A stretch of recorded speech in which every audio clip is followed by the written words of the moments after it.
good one right here. Coastal Chronicles, episode 2. Your boy Tank Sinatra. Got my brother in the building. Listen, it's not too many people I call brothers in this world. A lot of people use that word loosely. A lot of people use the word friends loosely. You understand what I'm saying? And it's a beautiful thing to see the trajectory that my brother has been on. And he got some things in the works also. So we gonna get all up in my brother's business for a little bit.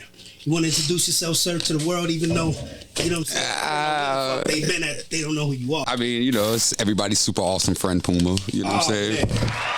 Oh, man. Yo, I swear on everything I love. I love when you say that. Yeah. Say that one more time. You know, everybody's super awesome friend. You know what I'm saying? Yo, who do you know that comes and tells you super awesome?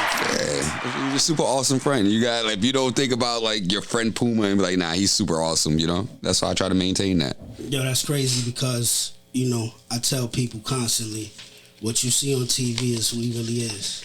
Yeah. This shit is not for the camera. This shit is not for some clout or anything like that. Like, nah. When people look up genuine in the dictionary, your face has to be on top of that. I appreciate that, my brother. You know appreciate that. But that's definitely what it is. But, you know, like I said, man, let's get up in your business real quick. All right. You know, when I asked you to be a part of this show, my thing is, you know, it's always Puma from Black Ink. It's never really about your story. Yeah, you know, just being Puma. Yeah, just being Puma. Yeah. You know what I'm saying? And I think, like, really people need to know you, the person that you are. You know what I'm saying? I appreciate it. I'm sorry if y'all hear the audio. I'm definitely rolling up some weed. My bad. As he should. As he should. You know what I'm saying? But yeah, so let's get to it, brother. I want to talk about your childhood and things like that. How was your childhood? What was your structure like? Two-family home? Yeah, I had the typical 80s Bronx kid story. You know what I'm saying? Mom got caught up by the shits. You know what I'm saying? It's funny with me, like, you know, everybody thinks I celebrate 420 because of the weed aspect, but it has nothing to do with the weed. It's when my grandmother died. And I think that's what really fucked my mom up. You know what I'm saying? And she fell down that rabbit hole of the 80s. And, you know, me and my sister, you know, we had two different fathers, you know, typical Bronx shit. And my mom falling in that rabbit hole, she had sisters. And one was like middle, the other one was younger. So they sent my sister to the middle sister.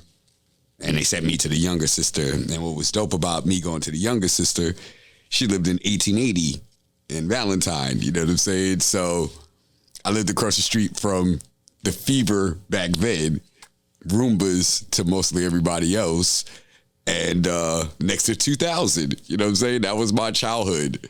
So crazy. I remember, yeah, I dealt with 2000 in the 80s. So, you know, it was funtimes.com living next to that building, you know what I'm saying? And I had a cool ass, like, I called him my cousin, but you know, the guy in the building that hangs out with your aunt, his mom hangs out with your aunt, so you get to hang out, my man Kevon, R.I.P. You know what I mean? And he was the first person I knew that died. And I was mad young, you know what I'm saying? Like, we lived on Valentine and fucking Tremont, you know what I'm saying? So it was a little different. That was hot back then. Yeah, that was hot back then. I remember, like, going to, it's funny, like, I'm older now, but I remember I used to always go to this Jamaican candy store with the video games in it, you know what I'm saying? And I remember I used to always be in that motherfucker, and people used to come in and out. And now that I'm older, I realized that was the spot, you know what I'm saying? But they used to love me, let me rock and roll. It was all good, you know what I'm saying? I had a pretty cool kid life for the Bronx, you know, even though I was living in the rapture, I was having a good time, you know?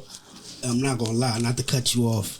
A lot of people will never know or understand what really growing up is if you ain't grow up in the 80s. Yeah, the 80s is like, as the young people say, the 1900s. But, you know, we were, it was a little different, you know what I'm saying? Before all the social media and shit like that. Like, it's funny, I joke with one of my boys that from the Bronx, and it's like, remember when people used to take pictures, you used to run away from cameras back in the day. Like, you know, you didn't want nobody taking no picture of you. And it's now how crazy how people have change their whole mindset of wanting to be in pictures and not realizing some of them should not be in pictures and have the mindset they used to back in the day. But whatever. We in the telling it yourself era. Yeah, like everybody putting that money shit right the names right now. Yeah, the IRS coming to get it. It's so funny. It's funny how social media works and how sometimes people's brains don't think correctly. It's funny how that money thing came out right before tax season. And how, man, people fell into that trap of showing off all that cash right before tax season. It's random. Wow. Maybe it's just me. That was a thing that make you go, right. Yeah, you know what I mean? You know what I'm saying? But back to the little story shit, you know, being in that time in the Bronx and being a little kid, everybody was like, he's going to end up gone. You know what I'm saying? We got to go grab him up. So I had my grandmother's brother grab me up and bring me up to Rockland County. You know what I mean? Shout out to all the good people in Rockland County. And that was... Rockland County taught me hip hop and music. It's funny. Like, I was friends with a guy named Jason Turnbull. Shout out to my man Jason Turnbull, Cyray. Super awesome human to this day. You know, big time music producer. But his family was part of the Harlem's Boys Choir. They were like his uncle was like the composer. One of his other uncles was like the dean of the school. Like all types of shit. But they were very musically inclined, you know what I'm saying? First of all, let's be clear. That's legendary, right? Yeah. I legit I'm best friends with the family, you know what I'm saying? Like, and watching his mom play the piano when his brother start producing for people, and this guy named Saigon come into the crib as a kid, and we're like, yeah, he's dope. Yes, I hung out with Saigon when we were kids, random, but. Yeah, we were all like together, and I remember this kid making his first beat, and I'm like, wow, you know, you're going to be it. And then my mom got better. You know what I'm saying? I think that's the one thing I always gave props to my mom is her strength. You know what I mean? To come out that rabbit hole, which was, you know, that shit. She did it. You know what I'm saying? So I was the type that I wanted to be around my mother. My sister liked the life that she was living. So I went back to the Bronx at like 11, 12 years old, went back to the Bronx. Now I've been living in Rockland County for probably about 5-6 years. You know, education is a little bit more advanced. They had me learning French in like 5th grade. So you get back to the Bronx at this age and you're a little bit smarter than everybody. You talk just a little bit different than everybody. And everybody's looking at you like, well, why the fuck do you talk like that? Like, you talk really fucking proper, bro. And I'm like, I don't know, man. Like, reading is fundamental, you know, like type shit.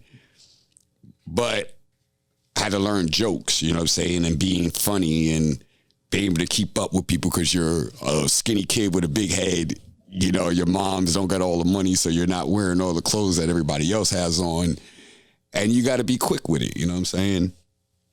So we would go up to the Nanuet Mall, go fucking crazy, start stealing shit. And then I had an extra plug because my man Jason Turnbull still lived up there. So, you know what I'm saying? It was cool.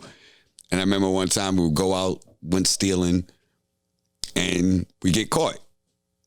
And it was like, oh, fuck. I got caught, you know, say first time getting arrested in Rockland County, no bullshit. And you need something to do now, or we're going to put you in jail. Okay. Randomly, my mom and sister went to go get tattoos. So I walked over there, like, this is the place my mom and sister got their tattoos at. And I walked in, I see this dude named Rob, Spanish dude, and he's going through the motions at the time. There's, people in there. And he's just moving around a lot. He looked real chaotic. And I just was a little annoying little nigga. Like, yo, you look like you need help in here. You should give me a job. He was like, no. I'm like, nah, but for real, you should give me a job. And he said, no. I'm like, all right. Left, came back the next day. Asked him again, like, yo, you should give me a job, yo. Like, I got arrested and I need something to do. He said, fuck it. He handed me a broom. He said, start sweeping. And that's how it started. I'm in Tub City Tattoos. Shout out to my man Rob. My guy. Yeah. Miss Rob. Yeah. To him. Yeah, that's like the first good person asshole that I ever met. You know what I'm saying? I thought I was an asshole. Nah, he's super asshole. But he gave me a lot of gems in life. Like, he was like one of my first teachers. Him and the person who gave me the nickname Puma, my man Jae'won. You know what I'm saying? I've been there. My name was just Paul. Regular ass Paul. And one day I had to go get tea from the store. And everybody made their order. I want my tea like this. I want my tea like that. I want my tea like this. Now, back then, your emotions wasn't that hurt for being the person who had to go to the store. I think that people forget there had to be steps in life. You wasn't a boss off rip. That's not how that game worked. You know what I'm saying? You sometimes had to be a worker to work yourself up to be a boss. And you know every level of what it is. You know what I'm saying? So I knew what it was, and I didn't mind it. So I go and I fuck up the order all the way through. Fucked it all up. I get told again. I fucked it up again. Come back again. I fucked it up the third time. And it was like, holy shit. It just comes left field. It's fucking Paul Puma, B. Fucking Paul Puma. And I'm like, what the fuck is that? He's like, you don't remember the Bugs Bunny cartoon? How many lumps of sugar you want in your tea there? Bunk, bunk, bunk. And the lump comes up. That's where I got my nickname from. That's legit how that shit happened. It came from a tea order. You know what I'm saying? So it started as a joke, and then it just ran, and everybody just started calling me Puma. You know what I'm saying? And it stuck. That's a hell of a name. Yeah, it stuck, and it's funny because it was a name that was a joke, and now I made it a household name. So, how about them apples? That's fire. Yeah. That definitely is certain people get nicknames and you be like, nah. Yeah, but you know, it worked out the way it was supposed to work out, you know what I'm saying? All right. So Tough City, how long you lasted? Or should I say, how long did you work there? Shit. At the time that you worked at Tough City, like what was this? What was it? Was it in your mental? Was it, this is just gonna be now? Or did you see a light at the end of the road to say like, yeah, you know what? This shit is It's two, honestly. So one end, anybody who knows me back then, I was music Puma. I swore up and down I was going to be a music producer. I was going to do music. I was audio engineering in Tough City because Med had put a whole studio in there, and I was legit engineering with no education of engineering, but doing great work and getting paid for it, straight making money, $20 an hour back then. And that was great to me because I ain't had no kids. I was a fucking teenager and doing my thing, you know what I'm saying? And on top of having keys to this big ass building and fucking having just all this responsibility as a teenager, you know what I'm saying? Hella responsibility. Let's keep it real. That wasn't no mom and pop. No, and it wasn't no mom. It was legit.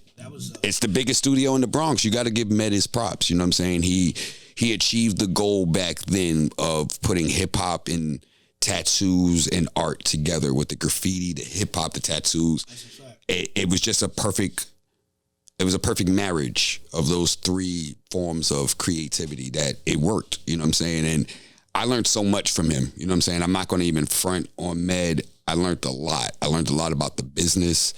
I learned a lot about marketing.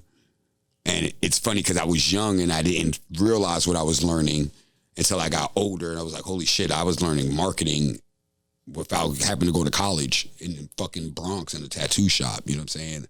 I'm hanging out with Cause before anybody even knew who the fuck Cause was. You know what I'm saying? I'm learning about art textures and all this shit, like galleries and, you know, and it was ill, you know what I'm saying? And it was really great times, but I grew out of it after a while because, you know what I'm saying, I started bumping heads with Med, you know what I'm saying? Business situations wasn't working the way he wanted to or how he wanted to control it. I started getting a little too big for my bridges. I was young and everybody seen, like, I feel like a lot of people seen the light in me early. And I think it feared a lot. People were in fear of that. You know what I'm saying? So they tried to pull it back down a lot. You know what I'm saying? Like, mad random. I talked about making a reality TV show on tattoos before anybody was even thinking about that type of shit. You know what I mean? The blackout of 2003, right? I remember Med gave me a camcorder. And I'm like, yo, I'm just going to record what's going on in the shop and we should make a show out of it. I said that shit in 2003, my nigga. That's how my brain was thinking. But I feel like nobody understood me. I felt like real misunderstood because I was thinking too fast. Everybody used to tell me back then, you talk real fast, Puma, slow down. You know what I mean? But I was thinking, you know, in a certain type of way, you know. And, you know, after a while, we separated from there. And I remember I started trapping. Yes. You know what I'm saying? No bullshit. I started like OD trapping. I learned how to break down weed. And I just started going mad hard, selling mad weed. And I was really good at that shit. I'm not going to hold you. That shit helped me survive for like quite a few years. You know what I'm saying? Like, imagine you had no job and you're just outside selling weed. So you can tell, you know, you're not that bad at that shit. And I think a lot of people started recognizing that too. So I started meeting a lot of dope people, you know what I'm saying? And I started getting into another lane in life, you know what I'm saying? And I'm hanging out in Roombas in the back with all the bottles, and I'm going to the Red Lounge or the BBQs, and, you know, I'm in all these spots. I'm in Speed, and, you know, I'm outside, but I'm still low key. Nobody really knows who I am. I'm not taking pictures with people. I'm not talking to people. I'm hanging out with certain type of people that you're not even supposed to talk to people. You know what I'm saying? So I was really kind of quiet. If anybody who knew me back then, they'd be like, nah, he actually was like, he was funny, but he was kind of quiet to himself. You know what I'm saying? Like, he did his own thing. I wasn't like a people person like everybody thinks I was, you know? So I kept like real low key, you know? And I don't know. I think later on, YA, shout out to YA. He used to work in Tough City, you know what I mean? The other black dude. They came to me, him, YA, Dre, they wanted to do a all black tattoo shop. And we first asked my cousin, rest his soul, you know what I mean, that we wanted to do it, asked him for money. He didn't really see the vision, you know what I'm saying? Then we went to another dude that, you know, he was in the lifestyle. And he had money, so he was like, fuck it, let's do it. And we opened up Black Ink, you know. Let me stop you right there. Yeah. So as far as the music situation is concerned. I did achieve the goal of music, though, later on, though. So why at that time didn't you feel like pursuing that? Is it because the situation with Med? Well, no. Your whole vision with well, that started it, and then I tried to do it again with a family member, and then that really killed my vibe, you know what I'm saying? Because I learned real young about business and family, business and pleasure, all those things they tell you. Like, I firsthand learned why you shouldn't do that, you know what I mean? I've made the mistakes, and that's why when I tell people shit, it's from firsthand encounters, you know what I'm saying? Like, don't do that. It shit never works. You know what I mean? As much as you think it's going to work, it never works, you know? So yeah, that's kind of what fucked me up with music in the beginning, you know what I'm saying? But I end up getting back into it later on in life, like once Black Ink opened, and, you know, end up making a little hit record, which was dope. what record is that? I am a co-producer on Speaking Tongues for Cameron and Vado. Yes, legit. I have like credits as producer and songwriter on that. Yeah, shout out to, you know, my man Cyré. How that planet works. Always. You know what I'm saying? Like I told you in the beginning, met him in Rockland, seen him make his thing, 360. We end up making a little hit record for Cam, The Planet. So now let's get to the Black Ink situation. So how did Black Ink? So it was a thought of yours. Nah, it was not. I'm not going to just say me, because it was like me, YA, Dre. You know what I'm saying? Andre Malcolm, YA, Rob, the other Rob, you know what I mean? Anybody who knows who he is. Mm-hmm. And, you know, us being the three black dudes that were in Tough City. And back then in Tough City, you know what I'm saying? I would never call anybody that worked in there racist. Sure, why not? I won't call nobody there racist. You know what I'm saying? That's definitely not what I'm going to do. But I would say, let me get the jump. But back then, being black and being in a tattoo shop wasn't always the thing. You know what I'm saying? You would hear some really crazy shit. Sidebar real quick, not to cut you off. Why you never thought about tattooing? I have too much respect for the craft, and my art skills wasn't too par compared to the people I was meeting at the time, and seeing how their skills was. I was like, I'm going to just do this and I'll be a part of that, because learning the business side of it, an artist can't do it all. As much as they think they can do it all, it takes a team. Absolutely. You know what I'm saying? Hence why Jae'won is on the level that he is. He has a team, and you know what I'm saying? And he's a world-renowned artist. You know, it takes teamwork, you know? You can't be creative and deal with humans at the same time. It's kind of difficult. And it's something I learned early, you know what I'm saying? So I took that lane. That's the lane I took, you know what I'm saying? Like, I knew I was good at talking. I had people skills. I used to, I was outside. Rockland County. Yeah, between the Rockland County and the Bronx, you know what I'm saying? Because you learn that shit from the Bronx, going and buying weed for the nigga that's doing his 1-2 step, you know what I'm saying? Learning how to talk to people. It's weird, you know what I'm saying? Like, I didn't really have a father like that, but I learned a lot from the horrible people you're not supposed to talk to.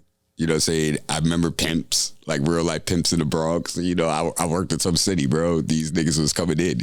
So talking to them, talking to the dope boy, you know what I'm saying? Talking to everybody and listening and actually having an understanding of life. I had a lot of life experience from a lot of encounters, you know what I'm saying? So I know how to handle myself and move around and feel vibes of certain things, you know? I feel like that's why I'm still here. I'm from the Bronx and I survived, you know what I'm saying? So I think all that shit helped. At that time, Yeah. So right now we getting into the black ink situation once again. Excuse me. Yeah. So we came with the black ink shit, and we came to 113th in like Lenox, and I remember, RIP my man Trell, because I remember he's the first person that came in and said, "What the fuck are y'all doing? The fuck are y'all doing?" The Trail, yes, bro. My life is that random. Yes, all the people that you hear about, I have all encounters with these humans. You know what I'm saying? R.I.P. Trail. You know what I'm saying? And I remember he just was like so confused by us, but then by the end of it, he loved us because he seen what we were doing. It was like, nah, we're gonna cater to us, and we're gonna make a whole shop for just black people and make them feel comfortable getting tattooed, and we're gonna wild out a little bit. We're gonna have a little fun. And we was, you know what I mean? Around that time, I was on my skateboard P shit. You know what I'm saying? Anybody know? I was skating around on my skateboard with my book bag on, full of that stuff, and, making it happen. And we were having fun back then, you know what I'm saying? I remember, I'll give you a good one, how random life is. So a group of kids come in, and they want to get sword tattoos on the back of their neck. And they're like, yeah, we want to do gallery shows with you, and like, we young from Harlem, and, we on the come up. One of these kids happens to be Ferg. You know what I'm saying? Random. I remember he was making belts and shit. You know what I'm saying? So shout out to him, man. Have him come in, have my man ASAP Bari come in. You know what I'm saying? All these kids were coming in to Black Ink back then. And I got images, videos, you can look all this shit up and be like, holy shit, they were all fucking kids in there. And I was catering to them. I was thinking longevity, you know what I'm saying? So I would let them do their gallery shows, you know what I'm saying? I would let them come and chill. And it became a hot spot. And I remember people used to just come in, want to party. I used to throw these crazy parties, and cops would come and try to arrest my ass all the time. And then people wanted to start filming in there, and we thought it was weird. So the first show was the Harlem Heights show that was on BET.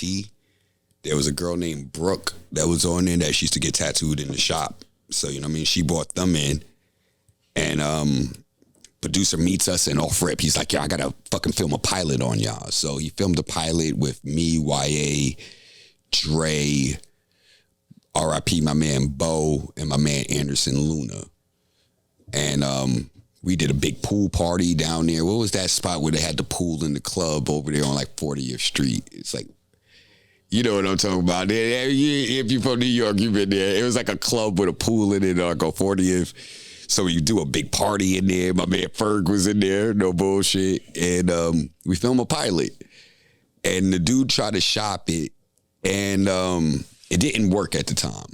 You know what I'm saying? Like, this is like 2011 to, I'm not even going to say 2000. No, I'm going to say 2008, 2008-ish, 2009-ish. You know what I'm saying? So, Caesar was part of us in the beginning. And then something happened with his mom, I believe, and he had to go down to Florida. And then once he came back, he went to Brooklyn, and that's what he was doing. The other shot with the kid that got murdered, you know what I mean? R.I.P. to him. You know what I'm saying? I can't name off the top of my head right now. I'm smoking weed. But we were all, you know, he was still part of us, but you know what I'm saying? He was just doing his own thing. But then once the kid, Bo, died, Dre went out to Cali, Caesar came back, and it was Anderson in there, and then I hired Oh Shit. Now, Oh Shit used to be in Tub City back in the day with, Oh Shit used to be, you remember Heps and Cram? Mm-hmm. Okay, shout out to Cram is still around, Heps is still around, he's in Jamaica. Heps was going to be on Black Ink. Big shout out. Yeah, Heps didn't get deported, Heps would have been on Black Ink. No bullshit. So, hold that thought. Okay. So now, this team of Black Ink, what is your position? I was still just managing the spot. Like, the person who owned it at the time, he was outside. You know what I'm saying? So I was... You're not going to blow him up, but... I used to work with him. You know what I'm saying? And at that time, situations had happened that he kind of had to get low a little bit. You know what I'm saying? So around then, money started kind of getting weird. And we didn't know where the money was going. You know what I'm saying? I was in charge. I was handling shit. Everything was in order.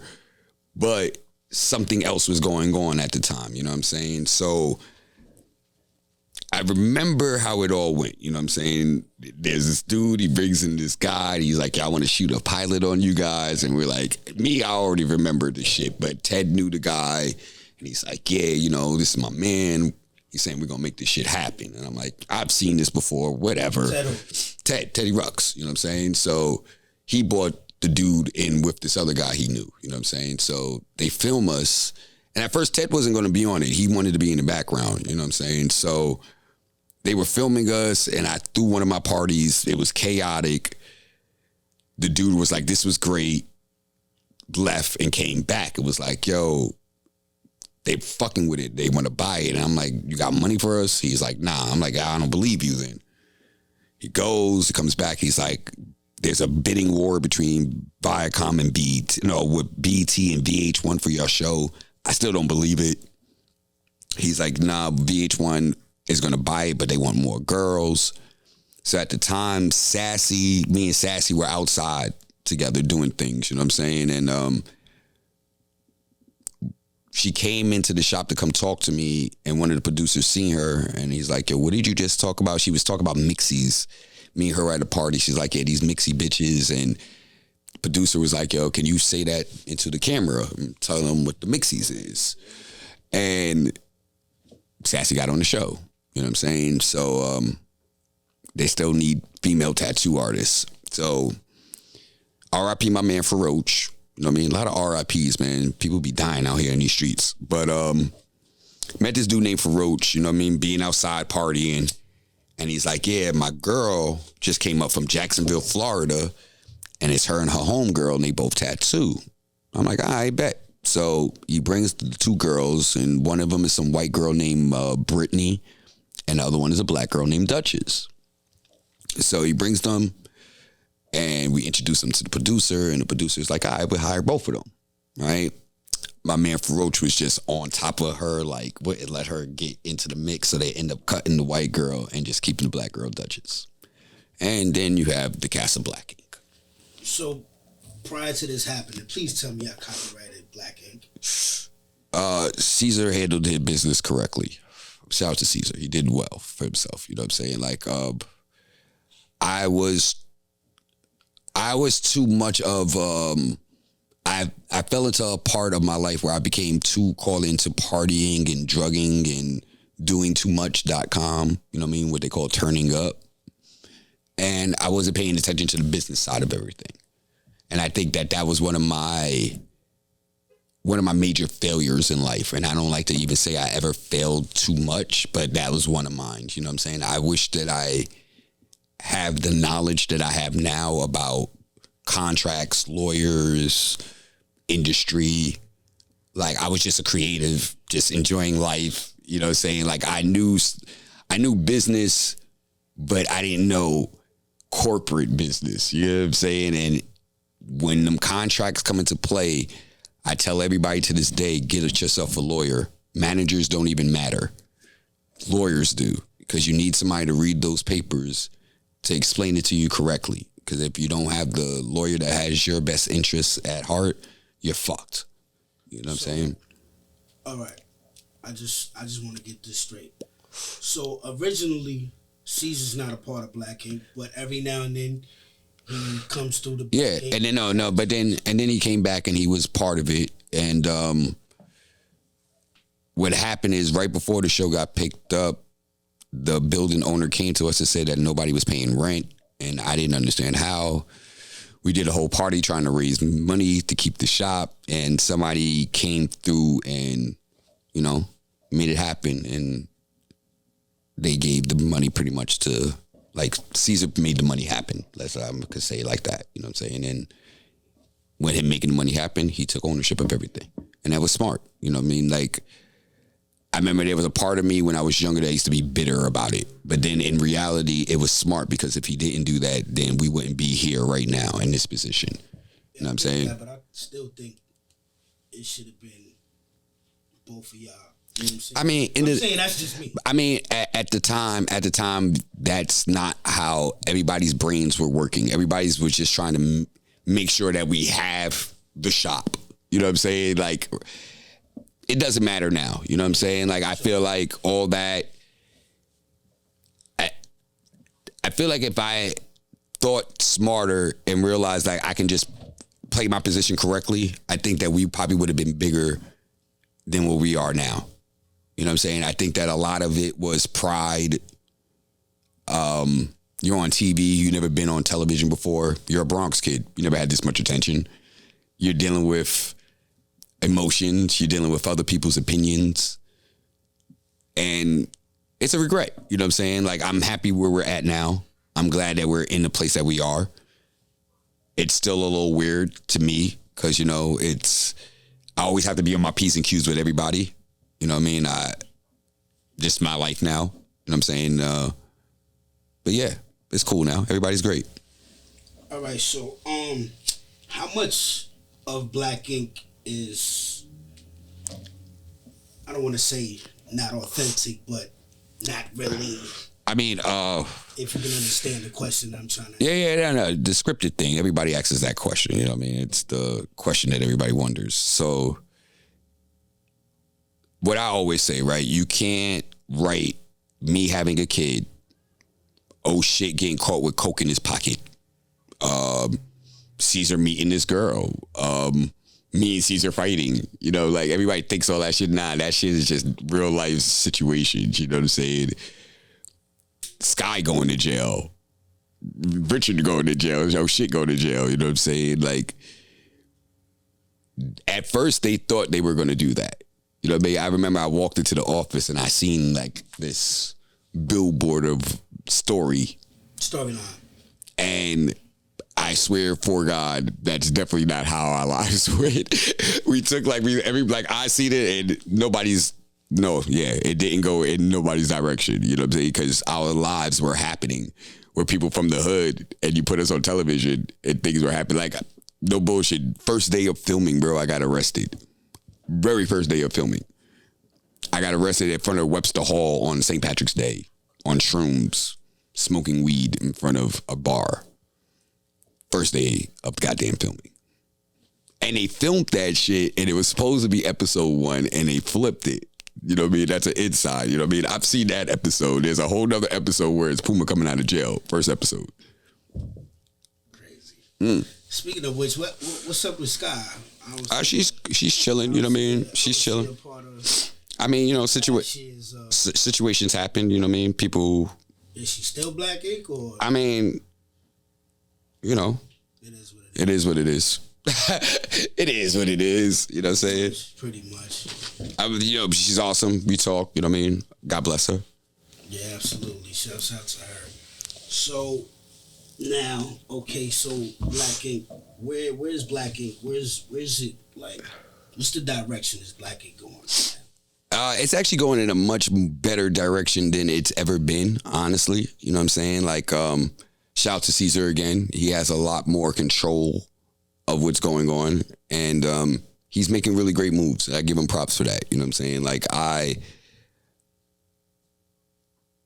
I've grown to see him become something more than what he even thought he was going to be. You know what I'm saying? And he's doing it right. And the direction that the show is going, what we've been showing, what we've been talking about, I personally like the direction it's going, and I feel like, you know, the viewers are too, because we're still on. So the reason why I asked that is because, just from my outside point of view, it seems like it's more of you don't get as much screen time because you're more of, you know, everybody's super awesome friend. Like, yeah, I be chill. Laid back. Yeah. It's like they more drama based. I mean, it sells. Yeah, I mean, we live in a society where there's a balance, though. Yeah, we live in a society where people like to see pain more than they like to see joy. It's kind of weird, you know what I'm saying? But I do have my moments, you know what I'm saying? I'm not perfect, and nobody should ever think that I am, you know what I mean? I'm far from. I'll definitely be fucking up, and yeah, it happens. So how did the idea of branching off to different states come about? I mean, that's Bit Caesar's dream, you know what I'm saying? Like, he wanted to franchise it, make it McDonald's, you know what I'm saying? And I'm all for it. You know, he giving me parts of Indianapolis, you know what I'm saying, which is dope. Shout out to the Black Ink Indianapolis. Ted has Black Ink Milwaukee. So he got Dan Black Ink Houston. So he's actually spreading the wealth also. So, you know, good for him. See, that was like the part where I was asking if it stays, because that whole Chicago situation. I mean, yeah, Chicago is different. Chicago is different, you know what I'm saying? That's its own different entity, you know what I'm saying? Y'all have nothing to do with Nah, we have nothing to do with that. Okay. All right. Understood. All right. So, what are you working with? What are you working on? Put it you like this. Outside of Black Ink, what are you working on? Well, you know, we're currently in Art to Ink Studios, you know what I mean? So, you know. Amen to that. Big shout out to Art to Ink Studios, you know what I mean? That's, we've been doing our thing here. We've been 5 years, going into 6, you know what I'm saying? Making ourselves a staple in Harlem. Definitely dealt with the bullshit in the beginning being here, you know what I mean? Shout out to NYPD. But, you know, we're here. I'll be down in Atlanta a lot. I got my boy Tyree Smith. Big shout out to Tyree Smith. Really dope human. Another super awesome friend. Been working with him with Chase Village. It's a 73 acre of land, art, kind of like an art village, and it's 73 acres of land. Making sure I say it right. We have a lake and everything. He brings kids out on Sundays to go fishing. Lets people go do like camping retreats.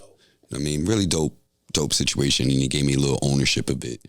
So it's really dope to be a landowner in this new climate of life, you know what I'm saying? Like, I'm growing slowly but surely, you know what I'm saying? And I think I'm going to work on a weed strand, you know what I mean? I've been out in Denver, you know what I mean? Next question. Yeah, I've been out in Denver working with some growers, you know what I mean? And I found my little thing, about to be some space debris OG out here. Been working with some growers in New York also, so, you know, trying to expand my my horizons. So why has hosting never been one of your things? Because obviously, so, and it's funny, not to cut you off. Like today, I'm watching the episode where, unfortunately you had the situation. Yeah. But bro, like you say a party, everybody named mother pops up. I mean that was a time where I was definitely doing that. You know what I'm saying? And I don't know. I'm getting older now, so it's like yesterday's newspaper. Yeah, you know what I'm saying. I'm more thinking about other things to bring people together in a positive manner. You know what I'm saying? Like I've done a lot of different things. You know what I'm saying? And some stuff that nobody could ever know, some stuff that people do know. You know, and I think I just want to be like that. You know what I'm saying? I'm getting to a point. I feel like I gave my life.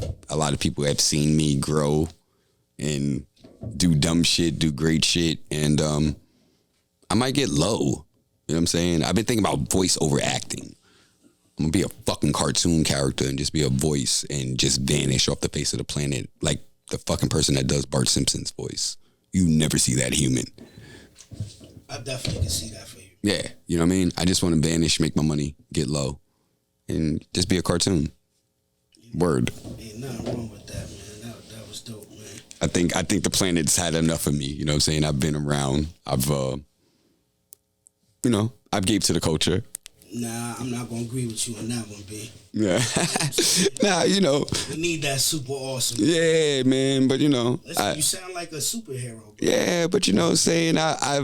The culture has, I've gave to the culture. That's how I've always thought about it now. Like I've got to a point where it's about the culture, not just even me, but just all the other black, brown, white, yellow, purple, everybody, you know what I'm saying? The culture, you know what I'm saying? Like, there's going to be another me out there right now. He's like 16 going through the shits, you know what I'm saying? And he may not know it, but it's going to happen. She may not know it, but it's going to happen, you know what I'm saying? It's not even about just my kids, you know what I mean? It's other people's kids, you know?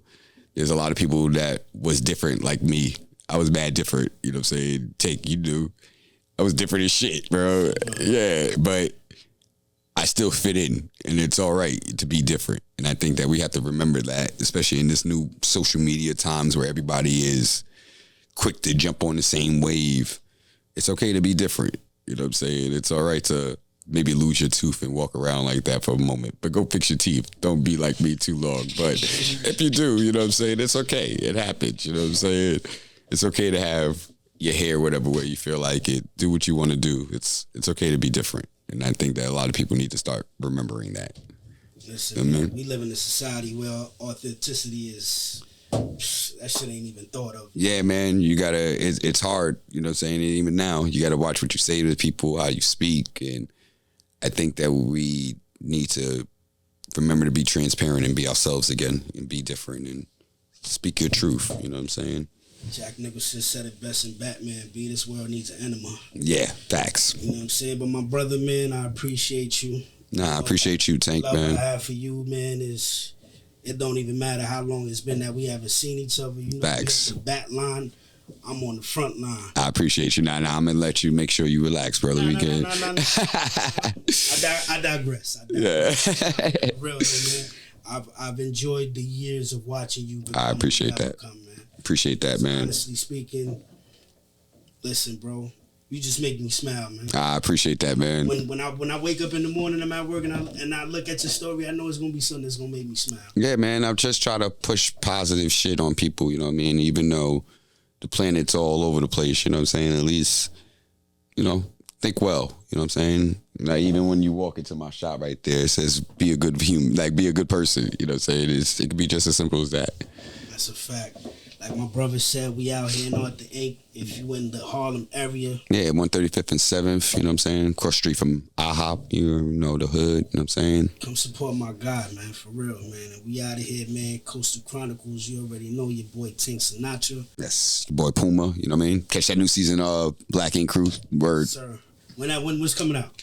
February 21st, you know what I'm saying? February 21st, tune in, you heard? Yes, sir.